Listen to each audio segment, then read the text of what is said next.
Do you ever get into bed after a really long day, stare up at the ceiling in the dark, and feel like you're still wearing a heavy disguise? Oh, yes. That is such a relatable feeling. Right. It's this very specific, almost physical sensation. You're finally alone. Nobody's watching you, yet your face still feels tight. Like your mind is still running lines from a script. Exactly. And I was reading this fascinating source document recently called Dropping the Mask, and it describes this visceral feeling perfectly. It says that wearing your daily social mask for too long feels like you have dried mud cracking on your face. Dried mud, that captures the problem so well, doesn't it? It really does. Because when mud dries on your skin, you can't move naturally. Like if you smile, it cracks. Right. You're just trapped in this rigid shape. And by midnight, that stiffness makes your very soul ache. So, welcome to today's deep dive. We are exploring this amazing document, which operates as both a psychological look at why we feel so entirely depleted at the end of the day, and also a practical guide to finding solidity in who we really are. And since we want this to be super accessible, especially if you're working on your English and learning how to express these deep emotional states, we're going to keep things really clear and highlight some great phrases along the way. For sure. Because I was trying to pinpoint this feeling earlier, and the best analogy I could come up with is like wearing a heavy, itchy wool suit to a summer wedding. Oh, that sounds miserable. Right. You know the exact feeling. You're sweating, the collar is scratching your neck, your shoes are too tight. But, you feel obligated to wear it because you want to look appropriate for the photos. You smile, you make the small talk, you eat the cake. Exactly. But the absolute second you get into your car to go home, you rip off that tie, you unbutton that jacket. Taking it off is just pure, unadulterated relief. That is a great way to look at it. Because, just like that heavy wool suit, the social masks we wear are functional. We need them sometimes. But they're not meant to be worn 24 hours a day. Definitely not. But before we can get to that feeling of relief, before we can safely remove the mask at night, we have to figure out what exactly we are wearing, why we put it on in the first place, and why it's draining our internal batteries so aggressively. Yeah, so let's start with what the text calls being an emotional actor. Because if we're honest, most of us are acting all day long. We just change costumes depending on the stage. We absolutely do. Yeah. Think about an average day. You walk into work and you immediately put on the mature professional mask. Right. A client is being difficult, or maybe a manager's being unreasonable. Your natural human instinct might be frustration or even anger. Which is totally normal. Right, but you can't react that way. Yeah. So you suppress it, you smile, you nod, you project calm, then you take a break, open your phone, and you put on the positive and loving life mask for social media. Oh, the social media mask. You post the beautiful coffee cup, highlight the good news, and just completely hide the stress. Exactly. And it bleeds into our personal lives, too. Even with our friends and family, we often wear the I'm fine mask. Because maybe we don't want to burden them. Or we just don't have the energy to explain why we feel down. We just smile and say, I'm fine, everything is great. Yeah. But the source document gives a very specific name to this constant performance. It calls it emotional labor. Emotional labor, that's a great term to highlight. It really is. It's a concept that explains so much of modern exhaustion. It's the active work of suppressing your real feelings or manufacturing fake feelings to meet the expectations of your environment. So you're laboring basically to manage your emotions for the comfort of other people. Precisely. Okay. And over time, this heavy labor builds what the text calls the persona, or the curated self. The curated self. Like a museum curator picking and choosing what goes on display. That's the perfect image. A curator decides which beautiful, impressive paintings go on the wall under the bright lights, right?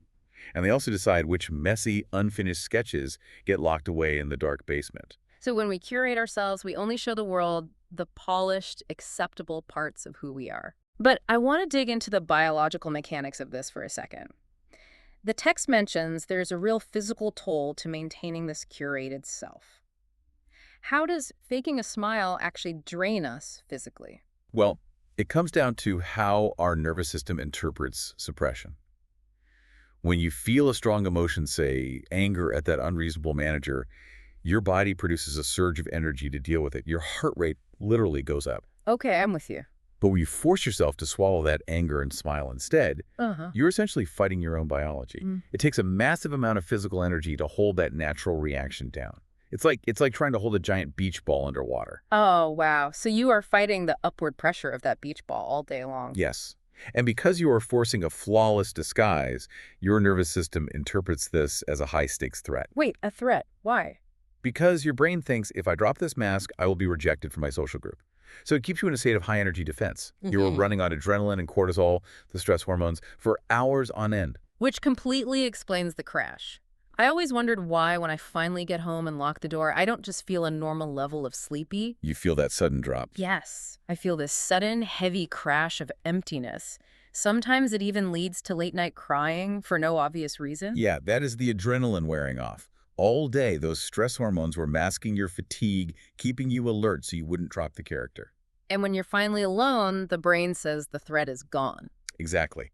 The adrenaline drops, and suddenly, the accumulated exhaustion of holding that beach ball underwater hits you all at once. The document uses the word suffocating to describe this state, which feels incredibly accurate.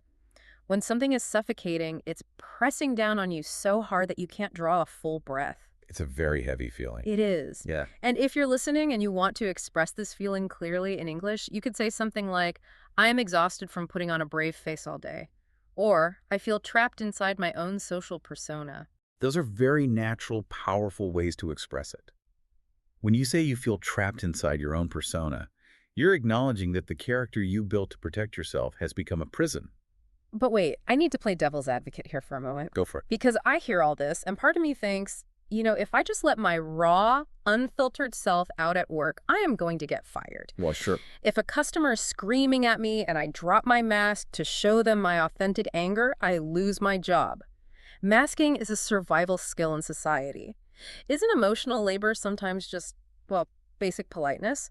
Where is the line between having good manners and completely destroying your identity? That is the essential tension, isn't it? And you're entirely right. We can't function in a complex society without some emotional regulation. Right.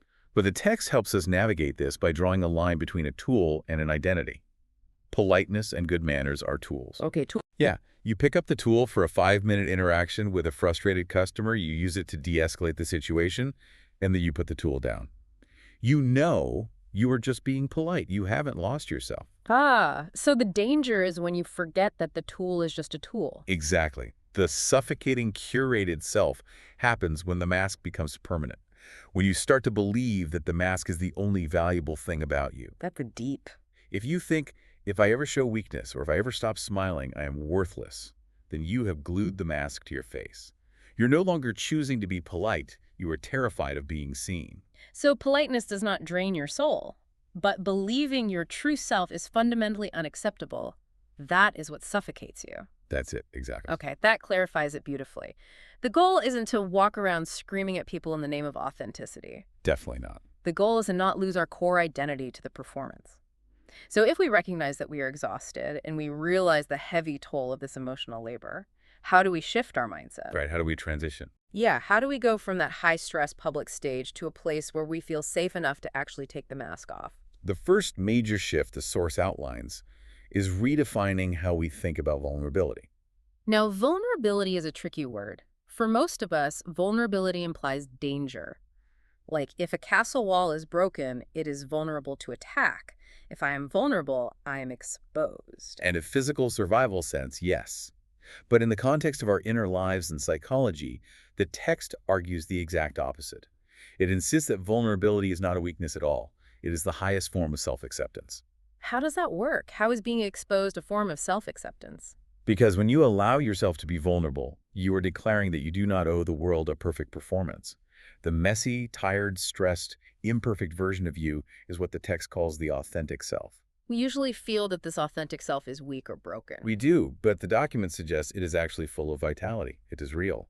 And it takes immense strength to look at the messy parts of yourself and say, this is allowed to exist. And to give this authentic self a place to exist, the document introduces a great phrase, the safe haven. A haven is a place of absolute shelter. Yes, a sanctuary.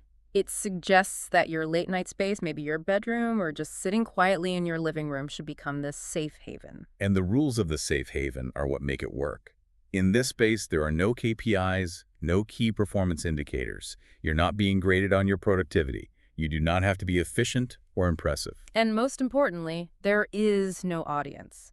You can finally leave that heavy, shiny persona at the door because there is no one there to applaud it anyway. To help us cross the threshold into this safe haven, the source offers a few specific mindset shifts. Think of them as mental filters to replace the harsh rules our masked brain usually forces on us. Okay, let's walk through those. The first shift deals with crying, which ties back to that midnight emotional crash we talked about earlier. Usually our strict performing brain tells us that crying is losing. It says, keep it together. Even sitting here alone in the dark, you cannot fall apart. Yeah, we fight the release. Yeah. But the text suggests we replace that harsh judgment with a new thought. Instead of seeing crying as a failure, tell yourself, tears are rain that detoxifies the soul. I have the absolute right to cry in my room.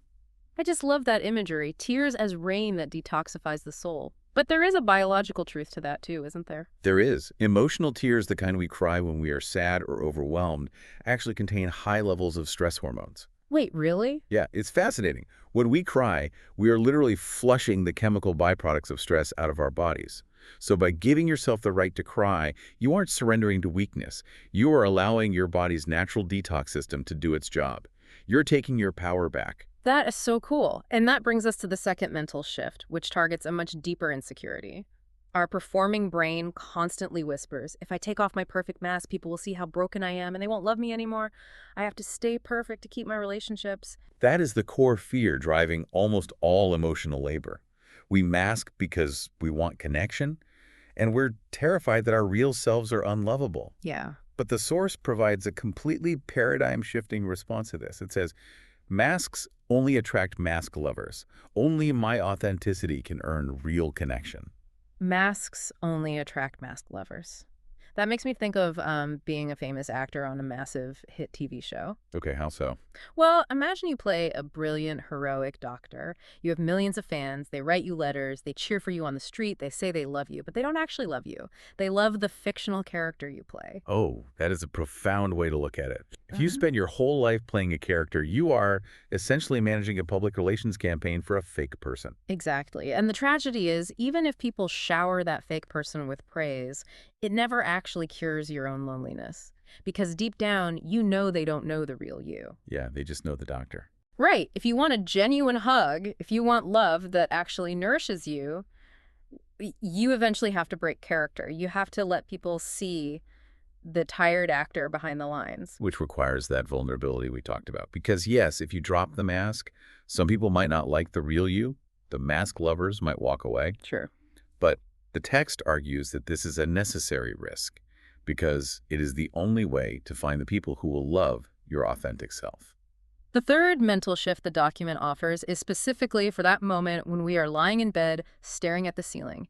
Usually the physical day is over, but our minds are still doing emotional labor. Oh, the overthinking phase. Exactly. We review our daytime performance. We think, did I sound stupid in that meeting? Did I smile enough at that party? Did I respond to that email with the right tone? Your body is in bed, but your brain is still pacing the stage. Right. So the shift here is to give yourself permission to completely collapse. The text suggests telling yourself, the show is over tonight.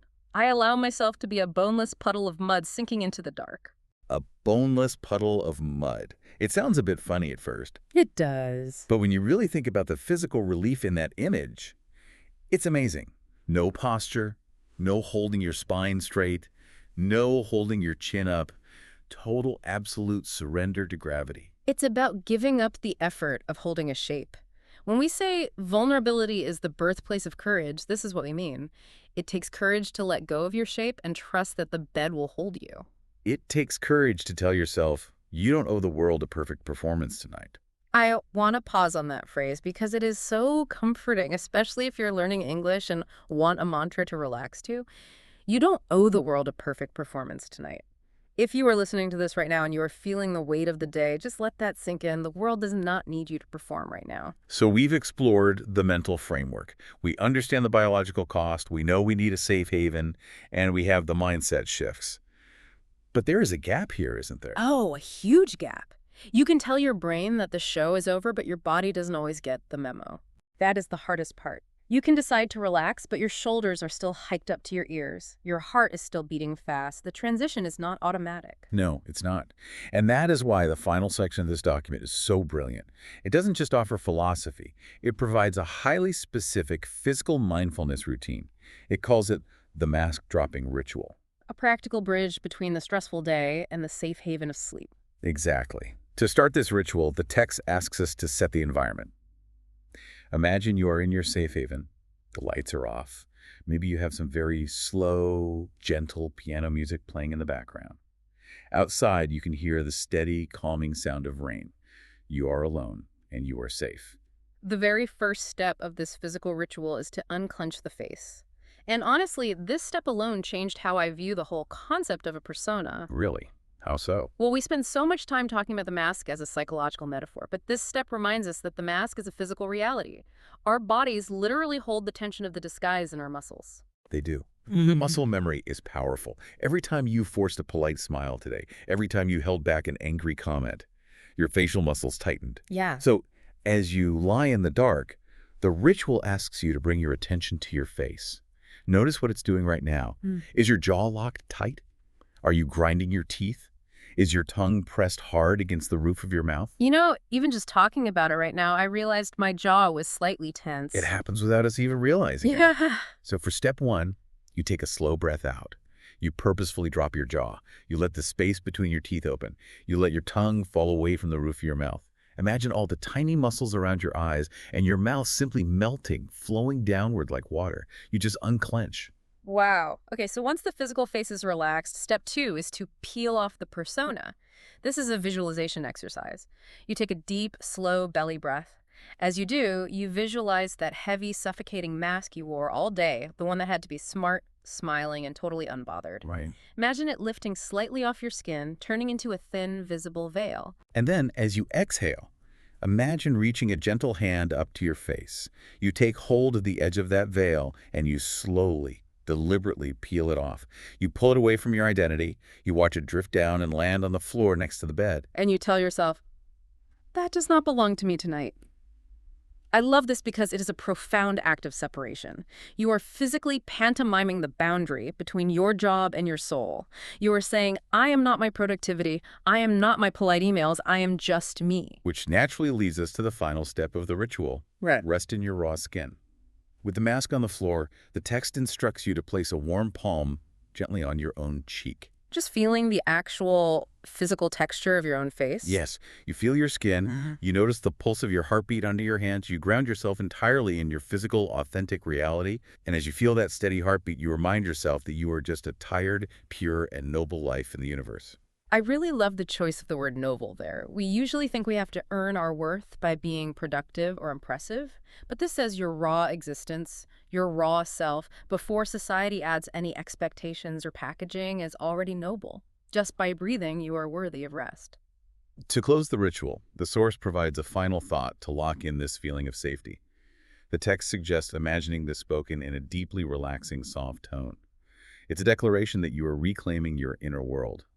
In English, we use the word sovereign for this, meaning you are the absolute ruler of your own mind and space. Sovereign, that's a powerful word to learn. Very powerful. The affirmation essentially says, the curtains close, you drop the mask, you release the persona, and you step completely out of the character you had to play today. You allow yourself to be empty, and you recognize that you are perfectly safe in your own soul. When you go through that process, unclenching the jaw, visualizing the separation, and feeling your own heartbeat, you become sovereign over your own space again. You are no longer ruled by the expectations of the outside world. You are in charge of your own peace. That's the beauty of it. As we reflect on this entire journey today, the progression really is striking. We started by acknowledging the sheer exhaustion of emotional labor. We looked at the biology of why holding that beach ball underwater all day leaves us drained, running on adrenaline until we finally crash. And we recognized how easily the tools of politeness can turn into a suffocating curated self if we are not careful. Exactly. But from there, we explored the solution, building a safe haven. We learned to redefine vulnerability, realizing that we must risk being seen if we ever want to move past the mask lovers and find genuine connection. And finally, we walk through the physical mechanics of letting it all go, unclenching the muscles, peeling off the veil, and letting the curtains close so we can rest on our raw skin. It is a very practical, powerful routine. It's something you can return to every single night. Whenever the weight of the day feels like it's cracking on your face like dried mud, you have a method to wash it off. You really do. Which brings me to a final thought I want to leave you with. Something to mull over on your own as you go about your evening. We talked a lot about the relief of taking the mask off in the dark when nobody is watching. But think about this. If you practice this mask-dropping ritual every single night, if you truly realize how freeing, how safe, and how inherently noble your raw self is, might you eventually wake up one morning and choose to wear a slightly thinner mask into the world? It's a beautiful possibility. Because if you can learn to truly love your authentic self in the safety of your room at night, you might just build the courage to trust the world with a little more of it during the day. It is definitely something to think about. Thank you so much for joining us on this deep dive into the source material today. Remember, as you finish your day and head into your evening, you do not owe anyone a performance tonight. Take off that itchy wool suit, unclench your jaw. The show is over. We'll talk to you next time.